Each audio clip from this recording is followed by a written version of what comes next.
Conversations in the bars and corridors of political conferences often start with a question about how the event is going. "A shitstorm, total clusterfuck," replied one former cabinet minister at the Tory gathering in Birmingham. "Simply awful," said a current minister this week. "Like a three-day advertisement for the Labour Party," responded another morosely as we rode up an escalator. It is hard to argue. Despite their own divisions and an antisemitism storm, Labour's conference seemed disciplined and focused. On the surface of this event, all seems fine with the Tories. Fringe meetings are friendly, focused and often full. Elderly audiences flecked with young recruits, although mostly white male Brexiteers in suits and ties, as one dismayed female Remainer pointed out. "This is a party that has lost confidence in its core values after sparking national trauma, lacks a fresh vision for modern conservatism, and is struggling even to defend capitalism. The annual rally has one clear aim: survival of the beleaguered leader." The ground was prepared with Theresa May's rant over her Salzburg rejection. It feels a mood abounds of grudging support for an unloved leader as she slogs her way towards European Union exit in 5 months' time. "Sympathy is not ideal for a prime minister, but it's better than anger," said one ally. Even amid bitter internal warfare, many Tory foot soldiers still prize loyalty, so despite his packed fringe meeting there is plenty of distaste for the non-stop treachery of Boris Johnson. There is a widespread view that May's speech today will be her last as leader, which would be a blessing, given how bad her previous 2 outings have been. Those who see themselves as potential successors, a list longer than you might expect. Such are the delusions seen in politics, or jostling for position. So we see Home Secretary Sajid Javid appealing to traditionalists with infantile tough guy talk on drugs. The creepy Jacob Rees-Mogg professes loyalty while planning insurrection. Foreign Secretary Jeremy Hunt, by nature a sensible liberal but burnishing credentials as a born-again Brexiteer, sparks international outrage by comparing the EU to the Soviet Union.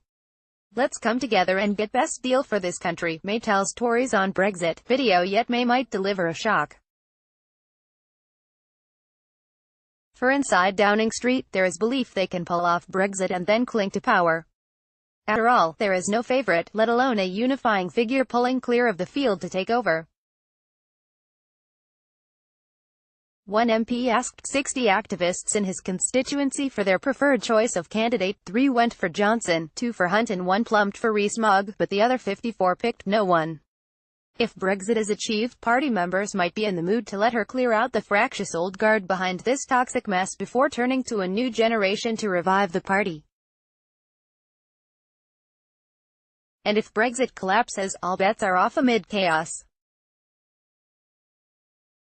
The big question, of course, is whether May can thread her way through European negotiations to emerge with a plan that solves tortuous parliamentary arithmetic. There are fears in the Foreign Office that French President Emmanuel Macron is deliberately stirring up problems to force Britain to stay. And, such is the uncertain terrain confronting our country, even senior government figures offer wildly different answers to questions on the constitutional path towards, say, a second referendum or crashing out disastrously with no deal.